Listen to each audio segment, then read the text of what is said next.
My wife said her boss was just a mentor. I stayed quiet for 6 months, collected every receipt, filed for divorce, and hand-delivered the evidence to HR on their promotion day. I want to start with the exact moment I stopped being the man she thought she had married. It was a Tuesday in October. 8:47 in the morning. I was standing in my kitchen making coffee and my wife was on the phone in the hallway and she didn't know I could hear her. She was talking to someone and laughing in a way I hadn't heard her laugh in over a year. Not at me. Not with me. A specific laugh. Private. Soft. The kind you don't use in front of your spouse. She said his name. Logan. Not her Logan. Not a friend Logan. The way she said it. The pause before it. The sound underneath it. I stood at the counter with my hand on the coffee mug and I understood something completely. Then I poured my coffee. I sat down at the kitchen table. I opened my laptop and started my workday. I did not say a single word. That was the beginning of 6 months that would end with 2 careers, 1 marriage, and 1 man's carefully constructed double life collapsing on the same afternoon. I was very patient. I want you to understand that. Not because patience is a virtue in this story. But because the patience was the plan. And the plan was everything. My name is David. I'm 38 years old. My wife's name is Lily. We were married for 6 years. She's a senior account manager at a mid-size financial consulting firm. Her boss's name is Logan Webb. He's 44. He's been with the company 11 years. He drives a black Audi. He has a wife named Karen and 2 daughters ages 9 and 11. I know everything about Logan Webb. I know the coffee he orders at the place 3 blocks from their office. I know which conference rooms he books for late afternoon meetings. I know the hotel he uses for what he calls client entertainment. I know the specific business expense category he uses to file those hotel charges. I know the vendor account the company uses for event catering and I know that he has charged personal meals to that account on 14 separate occasions over the past 18 months. I know all of this because I spent 6 months paying very close attention. But I am getting ahead of myself. Let me tell you how we got there. Lily and I met at 29. Married at 32. No kids. We had talked about it and kept delaying the conversation for concrete reasons that in retrospect were probably also emotional reasons. Careers. Timing. The apartment. Always something to do first. The marriage was good for 4 years. I mean that. I am not going to reframe the whole thing as a lie because that would be dishonest and this story is nothing if not honest. We had 4 genuinely good years. Travel. A shared life that had texture and warmth and the specific comfort of knowing someone well. She was smart and funny and she pushed me in ways I needed and I like to think I did the same for her. Year 5 something shifted. Gradual. The way temperature changes before you notice the season has turned. She started working later. Traveling more. Her phone went face down on the counter where it used to sit face up. Conversations about her day became shorter. More edited. She was present in the apartment the way a person is present when they're thinking about somewhere else. I noticed. I did not say anything yet because I was not certain. And I am a man who does not move on feeling alone. I move on evidence. Logan Webb joined her department as her direct supervisor 14 months before the Tuesday in October. She mentioned him first as brilliant. Then as supportive. Then as someone who really understood her career goals. Then as a mentor. By the time she was calling him a mentor, the word had a specific texture I recognized. I stored it. I watched. I waited for certainty. The Tuesday in October gave me certainty. That evening I told her she seemed happy.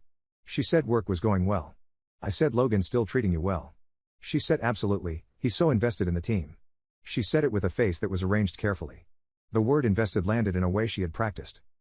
I said that's great. I'm glad you have someone who sees your potential. She said you're the only one who's ever truly seen me. I said I know. I went to bed. I lay in the dark and I thought about the laugh in the hallway. The practiced face. The word invested. I thought about 6 years of a marriage and what it means to be lied to by someone who has learned the exact shape of your trust and uses it as a container for their dishonesty. I thought for a long time. Then I made a decision. I was not going to confront her. Not yet. Not until I had something that could not be explained away or reframed or turned into a conversation about my insecurities. Because I already knew what would happen if I confronted her with nothing but a laugh in a hallway and a feeling in my chest. I already knew because I had watched this specific architecture play out in the marriages of 3 people I cared about. The confrontation without evidence always becomes about the person who confronts. Always. The conversation pivots. Suddenly the problem is not the affair. The problem is that you were listening. The problem is that you're paranoid. The problem is that you have trust issues and have you considered that your suspicion itself is damaging the relationship. I was not going to give her that pivot. I was going to collect receipts. Literally. Month 1. I am not a private investigator. I want to be clear about that. I am a project manager for a logistics company. I am organized by profession and by nature. I make plans and I follow them and I document everything because documentation is the difference between a project succeeding and a project failing. I applied those skills to this. I created a folder on a personal laptop that Lily did not know I had. Not hidden. Just mine. A laptop I used for freelance work that lived in my office at work, not at home. The folder was labeled Research. Inside it I began building a timeline. Text message timestamps I could observe from the angle of her phone without touching it. Late responses on evenings when she said she was in back-to-back calls. A hotel charge on our joint credit card statement from a weekend she said she was at a team retreat. The retreat was real. I verified it with her assistant who confirmed 3 people attended. 3. Not the full team. 3. Logan Webb's LinkedIn profile. His company bio.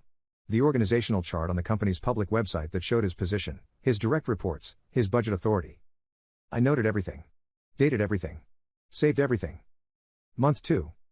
She came home one evening in November and I asked how her day was and she said long and I said Logan running you hard. She said he pushes everyone. Then she said you always bring up Logan. I said because you mention him often. She said I mention him because he's my supervisor, David. I said I know. I said I'm not trying to make it weird. She said sometimes it feels like you're keeping a scorecard. I said I just like knowing about your day. She looked at me for a moment.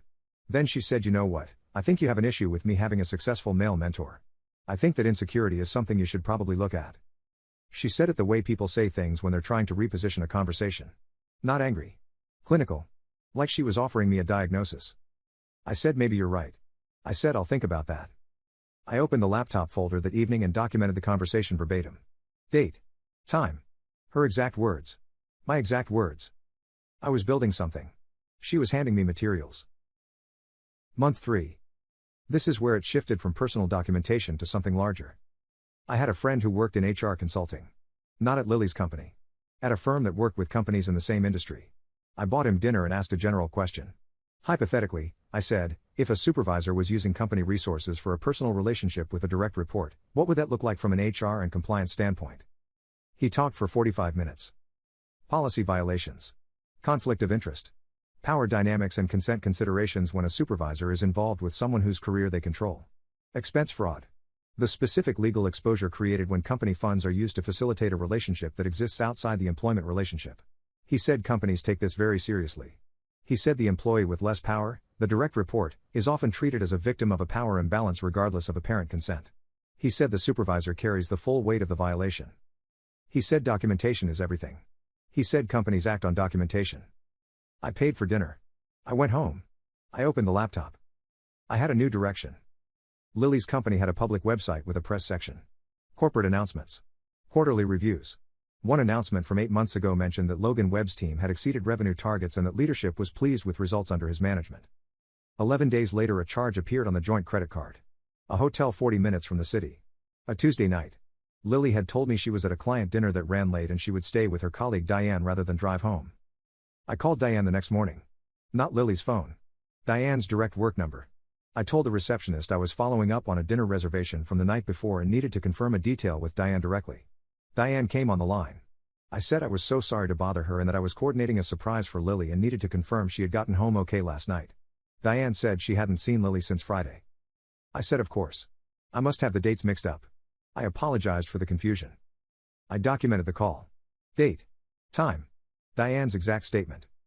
Then I found the hotel's business rate card online. Then I found the company's expense policy on their public compliance page. Then I found the name of the specific vendor account Logan used for what he called client entertainment. I didn't know yet how he filed the hotel. But I knew he had a pattern. And I knew where to look. Month 4. Lily started working late 3 nights a week consistently. She told me she was on a major account push. I said I understood.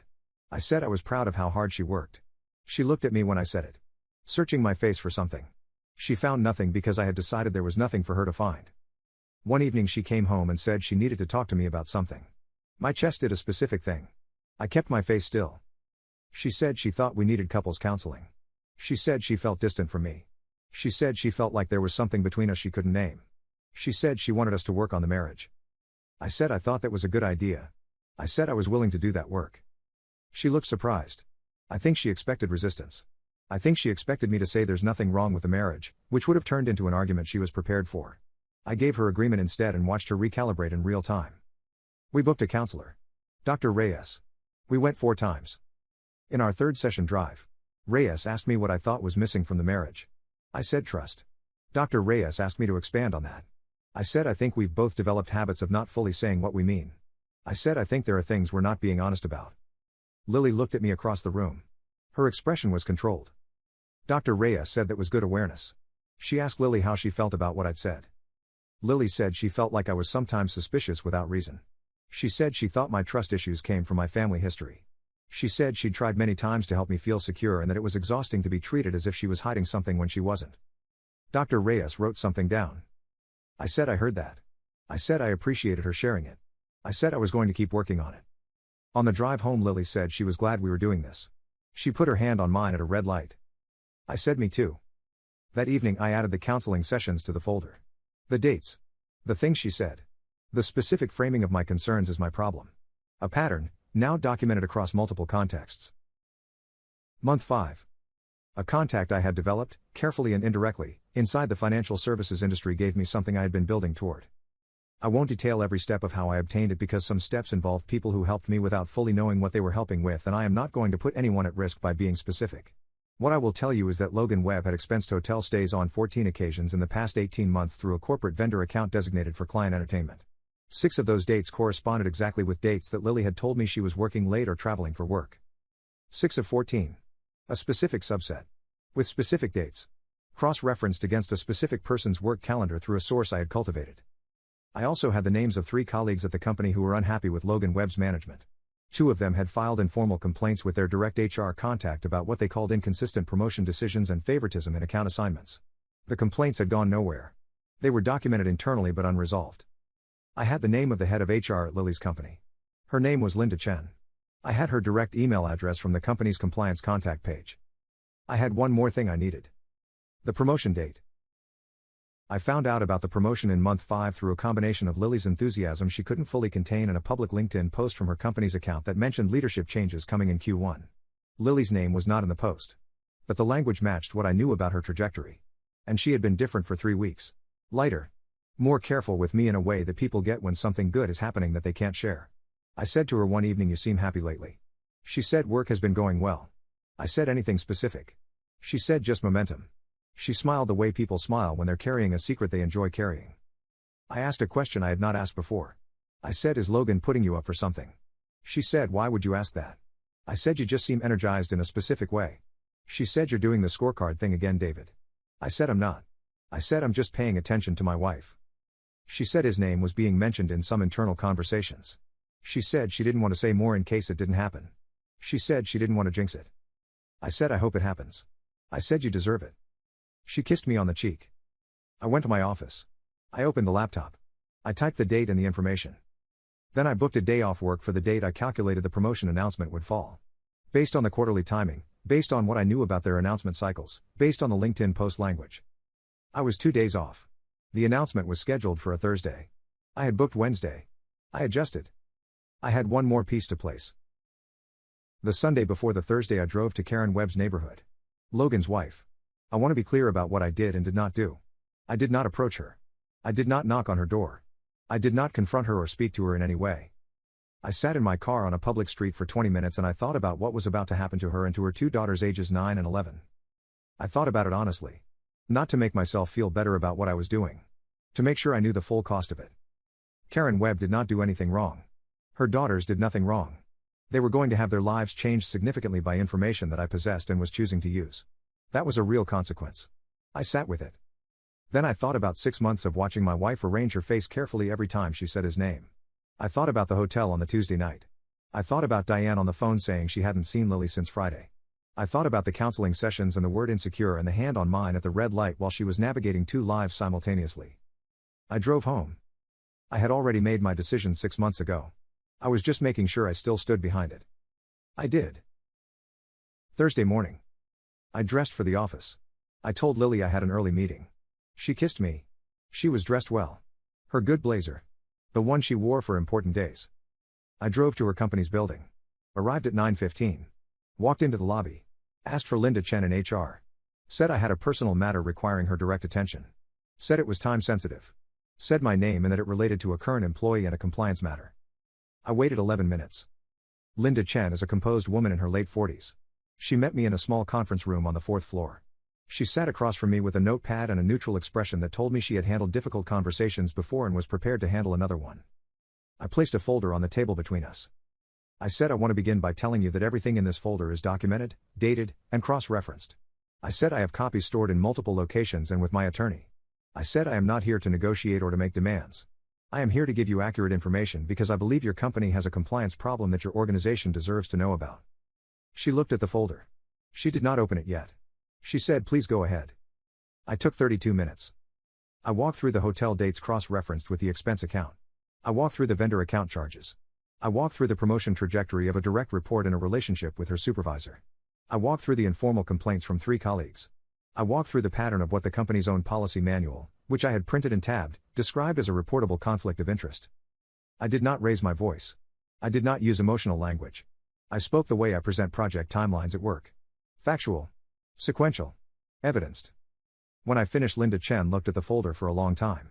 Then she looked at me. She said, I appreciate you bringing this forward. She said, I want to ask you one question before we go further. She said, what outcome are you looking for? I said, I am not looking for an outcome. I said, I am providing accurate information. I said, what your organization does with that information is your decision and not mine. She said, are you still currently married to Lily? I said, I filed for divorce 9 days ago. I said, she has not yet been served. I said the timing of today was deliberate. Linda Chen was quiet for 3 seconds. Then she said, thank you, Mr. David. She said, we will handle this from here. I said, I know you will. I stood up. I said, one more thing. I said, there are 3 colleagues who filed informal complaints about this situation that went unresolved. I said they deserve to know their concerns had merit. I left their names on a separate page at the back of the folder. I shook her hand. I left the building. Lily was served at 2:47 that afternoon. I know the exact time because the process server confirmed it. She was in a conference room at the time. I know this because her assistant, who did not know what was happening, mentioned it when the process server checked in at the front desk. I was at my own office when it happened. I was in a project meeting. I looked at my phone when the confirmation came through. I set the phone face down. I continued the meeting. Logan Webb was called into a meeting with Linda Chen and 2 senior partners at 3:15 that afternoon. I know this because one of the 3 colleagues I had named confirmed it to me 3 days later. The meeting lasted 1 hour and 40 minutes. Logan left the building at 5:02. He did not return. The promotion announcement that had been scheduled for Thursday afternoon was not made. Lily called me at 5:17. I watched the phone ring. I let it go to voicemail. I listened to the voicemail that evening. She was composed. Whatever else she is composed. She said, David, I need to speak with you. She said, I don't know what you've done, but I think we need to talk before this goes further. She said, we can fix this. She said, please call me. Her voice did not break until the last sentence. I deleted the voicemail. Then I called my attorney and confirmed that the papers had been served and that we were proceeding as discussed. I am not going to perform grief I don't fully feel. I grieved 6 months ago. Standing at a coffee maker on a Tuesday morning in October, listening to a laugh in a hallway. That's when the grief started. That's when the marriage ended, in the way that marriages end before the paperwork confirms it. I had 6 months to live inside the grief while also building what came next. By the time the Thursday arrived, I had already processed most of what I needed to process. That doesn't make me cold. It makes me someone who grieved on a different timeline than the people who weren't paying attention until the folder landed on a conference room table. Lily's employment status as of the time I'm writing this is complicated. The company has policies. The policies create processes. The processes take time. What I know is that the promotion did not happen and that certain account assignments were reviewed and that 3 colleagues who filed informal complaints received formal responses. I have not spoken to Lily since the Thursday. Her attorney and my attorney are in contact. The logistics of ending a 6-year marriage are being handled professionally and efficiently because I retained a good attorney 9 days before Thursday for exactly that reason. The apartment we shared is being dealt with. I am currently staying with my brother. His guest room is simple and quiet and exactly what I need. My brother asked me one evening how I was doing. I said I was okay. He said honestly. I said honestly I feel clear. He said that's not what I expected you to say. I said me either, but it's true. He said, do you miss her? I said I miss who I thought she was. He said that's not the same thing. I said no. It isn't. We sat with that for a while. Logan Webb's wife filed for divorce 12 days after the Thursday. I know this because it's public record and because I checked. Not obsessively. Once. I needed to know if she knew. She knew. She acted. I don't know her. I carry some weight about the 2 daughters ages 9 and 11. I carry it honestly. Their lives changed because of information I chose to surface. That is a real thing. I don't dismiss it. I also think about the 3 colleagues whose complaints went nowhere for 18 months. Whose careers may have been shaped by a supervisor who was prioritizing something other than their performance. Whose concerns were filed and forgotten until a folder landed on a conference room table. The weight distributes differently when you look at all of it. I'm not saying it levels out perfectly. I'm saying it's more complicated than cold revenge, which is the framing people want to put on it. I spent 6 months being called insecure by a woman who was using my trust as cover. I spent 6 months being told to look at my issues by someone who was generating the actual problem. I spent 6 months in counseling sessions where my concerns were described as a pattern from my family history by a person who knew exactly why those concerns existed. I stayed quiet through all of it. I wrote everything down. I built something she couldn't reframe or explain away or turn into a conversation about my insecurities. When it was ready, I walked it into a conference room and set it on a table and spoke for 32 minutes without raising my voice. Then I went back to work. There are things I would do differently. I would have moved my personal savings earlier. I was slow on that by about 3 weeks, and it created a brief complication that my attorney resolved but that I could have avoided. Lesson noted. I would have had the attorney retained in month 3 rather than month 5. The documentation I had by month 3 was already sufficient to begin that process, and the extra 2 months of preparation added some value but not enough to justify the delay. I would not have gone to 4 couples counseling sessions. 2 would have been sufficient for the documentation I needed. The 3rd and 4th sessions were repetitive and the incremental documentation value was low. The sessions cost money and time I could have used elsewhere. Those are the tactical revisions. The strategic decision I do not second guess. The patience was right. The documentation was right. The timing was right. The specific choice to deliver it on the promotion day was not cruelty. It was precision. The promotion would have changed her position at the company in ways that would have complicated the HR process. Delivering before the promotion was announced was the practical choice. I make practical choices. I have been asked whether I feel anything about Logan Webb personally. The honest answer is no. Not hatred. Not satisfaction. Not sympathy. Logan Webb was a 44-year-old man in a position of authority who made choices that I documented and reported accurately to the appropriate people. He is a character in a story I lived. He is not someone I carry any weight about. The weight I carry is about the 6 years. The 4 good ones and the 2 that ended at a coffee maker in October. I carry that weight honestly. Some evenings it sits heavier than others. That's appropriate. 6 years is a real thing to lose even when losing it was the right outcome. I carry the counseling sessions. The specific experience of sitting in a room with a professional and a person you love and having that person describe your accurate perception of reality as a personal deficiency. That one has a specific texture I'm still working through with Dr. Anand, who is my therapist and not the couple's counselor. The difference between a therapist who is yours and a counselor who is shared is significant when one of the people in the shared session has an agenda. I carry the Tuesday morning in October. The yellow morning light in the kitchen. The coffee mug in my hand. The laugh in the hallway that was not for me. I carry that. I'll carry it for a while. But I carry it from the other side of a decision I stand behind completely. The divorce will be finalized in approximately 4 months. I will be 39 by then. I will have a life that is mine to build from a foundation that is honest. I will have a brother with a guest room and a small personal laptop with a folder labeled research that I'm going to delete when the divorce is final. Not before. When it's done. I am a project manager. I close projects when they're complete. The project is almost complete. 6 months. 1 folder. 32 minutes. That's what it took to be precise about my own life. I was patient. I documented. I chose the moment. And then I walked out of a conference room into a hallway and pressed the elevator button and rode down 14 floors in silence and walked out of the building into ordinary daylight. No one stopped me. No one could. End.